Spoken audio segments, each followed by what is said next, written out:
जी, अब हमारे इस एयर यूनिट का जो है लास्ट चैप्टर है, chapter number 16, which is the auditory rehabilitation. ठीक है, अब इसमें जो है ना हम डिस्कस करेंगे कि ट्रीटमेंट जो है हमारे हेयरिंग इम्पेयरमेंट पेशेंट्स का जो ट्रीटमेंट है वो डिपेंड करता है कि उसकी हेयरिंग इम्पेयरमेंट की वजह क्या थी, कॉज क्या था और कितनी सीवियरिटी की डेफनेस हुई है। अब बहुत से जो पेशेंट होते हैं उनमें in addition to the treatment for primary cause हमें ऑडिटरी रिहैबिलिटेशन की भी ज़रूरत होती है, रिक्वायर्ड होती है, ताकि बेटर कम्युनिकेशन हो। अब same is done in the cases where other treatment option are not available, तो उनमें भी हमें ऐसा करना होता है। अब फॉलोइंग डिफरेंट ऑप्शंस अवेलेबल है फॉर द ऑडिटरी रिहैबिलिटेशन। पहला है ट्रेनिंग, दूसरा है इंस्ट्रूमेंट्स और डिवाइसेस। ट्रेनिंग में आपने याद रखना है स्पीच रीडिंग या लिप रीडिंग हम करवाते हैं, ऑडिटरी ट्रेनिंग होती है उनकी, और स्पीच कंजर्वेशन। इंस्ट्रूमेंट या डिवाइसेस जो हम उनको देते हैं उसमें हेयरिंग एड होते हैं, cochlear implant, auditory brain stem implant और असिस्टिव डिवाइसेस। अब सबसे पहले स्पीच रीडिंग या लिप रीडिंग क्या होता है, ये बहुत ही देखिए यूज़फुल होता है जो बहरे लोग होते हैं ना, डेफ पेशेंट, उनके लिए जिनको हाई फ्रीक्वेंसी की सेंसरी न्यूरल लॉस हो जाता है और वो स्पीच को अंडरस्टैंड नहीं कर पाते नॉइजी बैकग्राउंड में। तो ये जो प्रोसेस होता है of understanding the speech by observing the movement of lip, यानी जो सामने वाला बात कर रहा है उसके लिप्स की मूवमेंट को देखेंगे, समझने की कोशिश करेंगे और उनके फेशियल एक्सप्रेशंस को भी और जेस्चर्स को भी, तो इसको हम कहते हैं स्पीच रीडिंग या लिप रीडिंग। तो बहरों में हम ये वाली करवाते हैं। और दूसरा है auditory training. Auditory training mainly जो है रिक्वायर्ड होती है ताकि अंडरस्टैंड किया जा सके स्पीच को आफ्टर द कॉक्लियर इम्प्लांट है, या कॉक्लियर इम्प्लांट लग जाता है उसके बाद हम उनकी ऑडिटरी ट्रेनिंग करवाते हैं।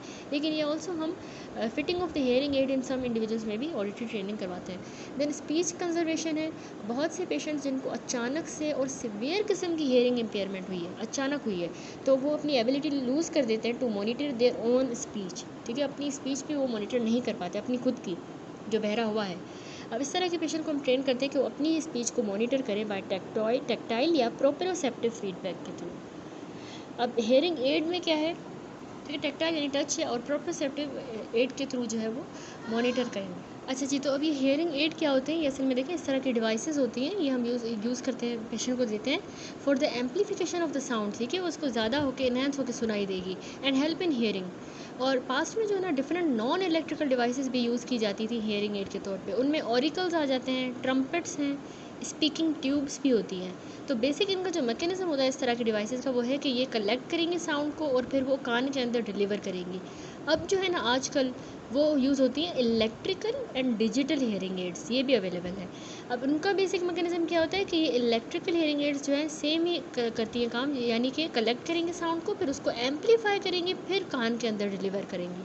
तो 3 इनमें एसेंशियल कंपोनेंट होते हैं इलेक्ट्रिकल हियरिंग एड के। वो होता है कि इनमें एक माइक्रोफोन लगा हुआ होता है, ठीक है, जो साउंड को कलेक्ट करेगा, फिर एम्पलीफायर होता है जो साउंड को एम्पलीफाई करेगा, और रिसीवर या स्पीकर जो है ना वो डिलीवर करेगा एम्पलीफाइड साउंड को कान के अंदर।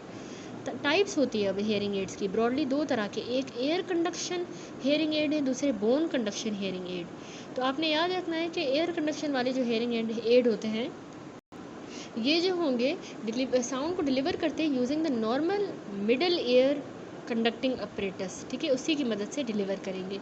According to the shape and site where it is placed there are several varieties of air conduction hearing aid. Types जो है इसकी वो according to shape and site जहाँ पे हम इसको पहनेंगे उस हिसाब से। तो एक बॉडी वॉर्न टाइप होता है। बॉडी वॉर्न टाइप में क्या होता है, उसका जो मेन पार्ट होता है ना उस हेयरिंग एड का, दैट इज़ के वो जो उसका माइक्रोफोन है या जो इसका एम्पलीफायर है और पावर सप्लाई, वो सारे पेशेंट के पॉकेट में होंगे। ठीक है, बॉडी टाइप है ना, तो पॉकेट में वो जेब में रखेगा। रिसीवर जो है वो उसके एयर कनाल में फिट होगा, एयर कनाल में बस रिसीवर लगा होगा, और उसको हमने फिर कनेक्ट किया होगा मेन यूनिट के साथ थ्रू एन एक्सटर्नल कोड। एक बाहर एक कोड होगी उसके साथ कनेक्ट किया होगा। ठीक हो गया। इसी तरह बिहाइंड द ईयर है BTE, बिहाइंड द ईयर, उसमें हेयरिंग एड जो है वो कान के पीछे ऐसे फिक्स किया जाता है। बिहाइंड द ईयर में कान के पीछे फिक्स करेंगे और साउंड को डिलीवर करता है ये ट्यूब की मदद से, जो कि एयर मोल्ड के साथ कनेक्ट हुई भी होती है, प्लेस्ड इन द ऑडिटरी कनाल, उसके साथ कनेक्ट हुआ होता है। एक स्पेक्टिकल टाइप भी होता है, चश्मे की तरह का। तो उसमें क्या होता है कि हेयरिंग एड यूनिट जो है ना वो चश्मे में लगा होता है। इसी तरह इन द एयर टाइप में क्या होता है, हेयरिंग एड यूनिट जो है वो एयर मोल्ड में प्रेजेंट होता है, जो कि कान के ऊपर हमने पहनना होता है। इन द कनाल नाम से पता चल रहा है कि इंटायर वो यूनिट पूरा ऑडिटरी कनाल में रखा जाएगा। इसी तरह कम्प्लीटली इन द कनाल होता है, उसमें हेयरिंग एड जो कम्प्लीटली कनाल के अंदर होगा और बाहर से नज़र भी नहीं आ रहा होगा, कम्प्लीटली अंदर होगा। ठीक है। तो इसमें इस तरह की सारी जो है वो टाइप्स बनी हुई हैं, ठीक हो गया। अब दूसरे बोन कंडक्शन हेयरिंग एड्स होते हैं, उसमें क्या होता है, साउंड डिलीवर होती है थ्रू द बोन वाइब्रेटर। तो इस फिगर में अभी मैंने आपको दिखाया, तो इस तरह बोन वाइब्रेटर की मदद से जो है ना बोन के थ्रू जो है साउंड कंडक्ट होती है, और ये मैस्टोइड बोन के ऊपर रखा जाता है, ठीक है, पीछे जो हमारी मैस्टोइड है वहाँ पे।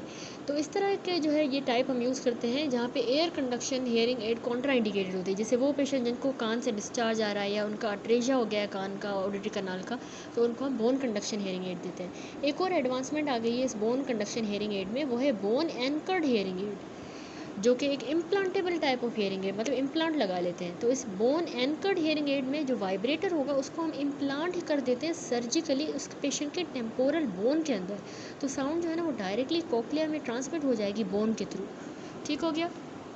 नेक्स्ट आता है हमारे पास टॉपिक कॉक्लियर इम्प्लांट। देखिए ये कॉक्लियर इम्प्लांट जो है ना ये एक न्यू डेवलपमेंट होते हैं for the restoration of hearing in the patient having severe sensory या कॉक्लियर हियरिंग लॉस, जिनको सिवियर किस्म का हो गया उनको रीस्टोर करने के लिए। इसका फंक्शन जो है जो हमारा कॉक्लियर का जो फंक्शन है वो ये डिवाइस प्ले करेगी, ठीक है, वो फंक्शन परफॉर्म करेगी, यानी कि ये कन्वर्ट कर देगी साउंड एनर्जी को इलेक्ट्रिकल इम्पल्स के अंदर, जो फिर जाके हमारी कोक्लियर नर्व को स्टिमुलेट करेगा। अब कोक्लियर इम्प्लांट जो इसमें बने भी हुए हैं ये फॉलोइंग बेसिक एलिमेंट्स के बने होते हैं। यहाँ पर ये फिगर देखें तो इसमें एक होता है माइक्रोफोन, माइक्रोफोन होता है, ठीक है, नंबर 1। वो माइक्रोफोन क्या करता है कि रिसीव करता है साउंड को और ट्रांसमिट कर देगा स्पीच प्रोसेसर के पास, ठीक है, साउंड को रिसीव करके स्पीच प्रोसेसर के पास ले आएगा। दूसरा इसमें स्पीच ये प्रोसेसर है, ये क्या करेगा, एनालाइज करेगा साउंड को जो रिसीव हुई है माइक्रोफोन से, फिर उसको कन्वर्ट कर देगा इलेक्ट्रिकल इम्पल्सेस के अंदर और सेंड कर देगा ट्रांसमीटर कॉइल के पास। अब ट्रांसमीटर कॉइल क्या करेगी, ये ट्रांसमिट करेगी इम्पल्स को to the internal receiver coil के पास, ठीक है, इंटरनल रिसीवर कॉइल के पास। और उसके बाद अब ये रिसीवर कॉइल क्या करेगी, ये अंदर इम्प्लांट हुई होती है स्किन के अंदर, ठीक है, तो ये रिसीव करती है इसमें से, ट्रांसमीटर कॉइल से सिग्नल को रिसीव करेगी और सेंड कर देगी इलेक्ट्रोड्स की तरफ। अब इलेक्ट्रोड्स क्या है, एरे ऑफ इलेक्ट्रोड्स होते हैं जो कि कोक्लिया के अंदर जो है प्लेस किए जाते हैं, और ये स्टिमुलेट करेंगे हमारे फर्स्ट ऑर्डर न्यूरॉन्स को of the cochlear nerve directly, उसको स्टिमुलेट करेंगे।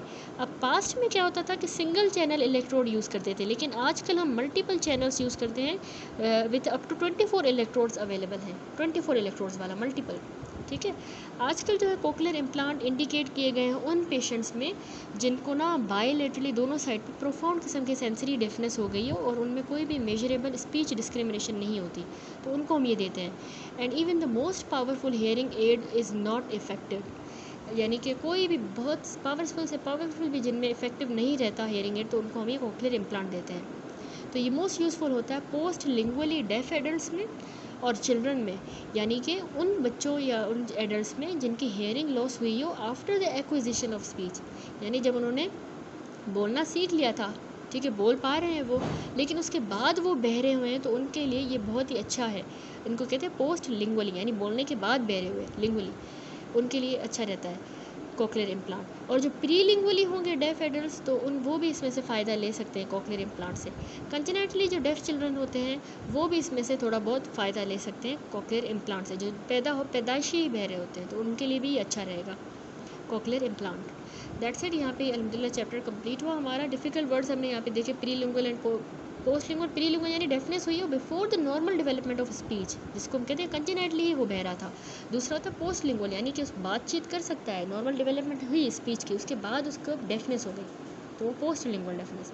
समरी है इस चैप्टर की, हमने हेयरिंग एड के बारे में पढ़ा कि हेयरिंग एड सिंपली हमारी जो साउंड जो एयर के अंदर डिलीवर हो रही है उसको बस एम्पलीफाई करता है। अब मॉडर्न हेयरिंग एड बहुत छोटे से होते हैं और वो कान के अंदर एक्सटर्नल ऑडिटरी कनाल में फिक्स भी हो जाते हैं। टाइप्स जो है वो विजिबल नहीं भी होती बाहर से, और बहुत से पॉपुलर भी होते हैं कॉस्मेटिक रीजंस के लिए। कोक्लियर इम्प्लांट क्या करता है, ये जो हमने अभी पढ़ा, ये कन्वर्ट कर देता है साउंड एनर्जी को इलेक्ट्रिकल इम्पल्स में और जाके कोक्लियर नर्व को डायरेक्टली स्टिमुलेट करेगा। पोस्ट लिंगुअली जो डेफ पेशेंट होता है वो इसमें से मैक्सिमम फ़ायदा लेता है, बेनिफिट लेता है कोक्लियर इम्प्लांट से। अब BCQs हैं कुछ, which of the following group of patient will get maximum benefit from a cochlear implant. तो हमने अभी भी डिस्कस किया कि कोक्लियर इम्प्लांट से जो पोस्ट लिंगुअली डेफ चाइल्ड होता है, जो यानी उसकी स्पीच जो डेवलप हो गई उसके बाद वो बहरा हुआ है, उसको ज़्यादा फ़ायदा होगा। फिर है 65 ईयर ओल्ड की डायबिटिक पेशेंट जो है उसने progressively increasing hearing impairment develop कर ली लास्ट 2 ईयर से। हमने पीटीए किया तो bilateral moderate sensory neural hearing loss मिला और स्लोपिंग कर्व मिला है हायर फ्रीक्वेंसी पे।